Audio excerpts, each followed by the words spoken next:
Chapter 8. The Last Leaf. Sue and Johnsy, two young artists, shared a small flat. The flat was on the third story of an old house. Johnsy fell very seriously ill in November. She had pneumonia. She would lie in her bed without moving, just gazing out of the window. Sue, her friend, became very worried. She sent for the doctor. Although he came every day, there was no change in Johnsy's condition. One day the doctor took Sue aside and asked her, "Is anything worrying Johnsy?" "No," replied Sue. "But why do you ask?" The doctor said, "Johnsy, it seems, has made up her mind that she is not going to get well. If she doesn't want to live, medicines will not help her."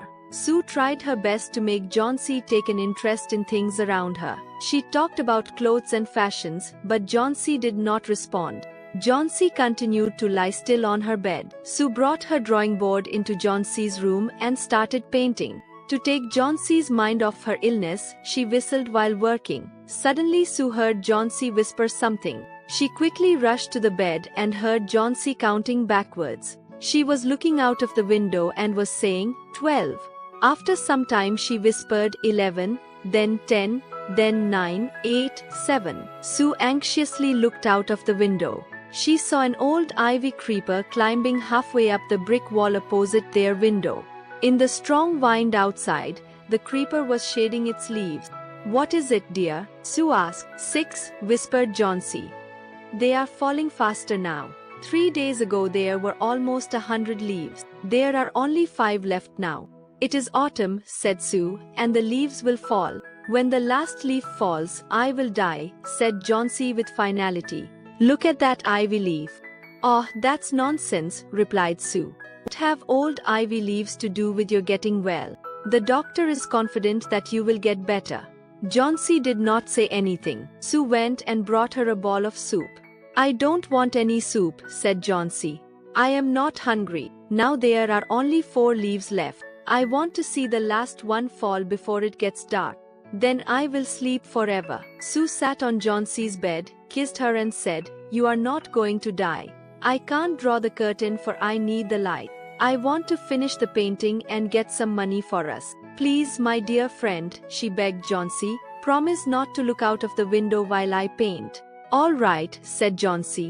"Finish your painting soon, for I want to see the last leaf fall. I'm tired of waiting. I have to die, so let me go away peacefully like one of those poor tired leaves." "Try to sleep," said Sue. "I have to paint an old mine. I will call Behrman up to be my model." Sue rushed down. Behrman lived on the ground floor. He was a 60-year-old painter. His lifelong dream was to paint a masterpiece, but that had remained a dream. Sue poured out her worries to Behrman. She told him how Johnsy was convinced that she would die when the last leaf fell. "Is she stupid?" asked Behrman. "How can she be so foolish? She is running a high temperature," complained Sue. "She refuses to eat or drink, and that worries me a lot." "I will come with you and see Johnsy," Behrman said. They tiptoed into the room. Johnsy was sleeping. Sue drew the curtains together and they went to the next room. She peeped out through the window. There was only 1 leaf on the creeper. It was raining heavily and an icy cold wind was blowing. It seemed as though the leaf would fall any minute now. Behrman did not say a word. He went back to his room. Johnsy woke up next morning. In a feeble voice she asked Sue to draw the curtains. Sue was nervous. She drew back the curtains very reluctantly. "Ah!" Sue exclaimed as she looked at the vine creeper. "Look, there is still 1 leaf on the creeper. It looks quite green and healthy. In spite of the storm and the fierce winds, it didn't fall." "I heard the wind last night," said Johnsy. "I thought it would have fallen. It will surely fall today. Then I'll die." "You won't die," said Sue energetically. "You have to live for your friends. What would happen to me if you die?" Johnsy smiled weakly and closed her eyes. After every hour or so she would look out of the window and find the leaf still there. It seemed to be clinging to the creeper. In the evening, there was another storm, but the leaf did not fall.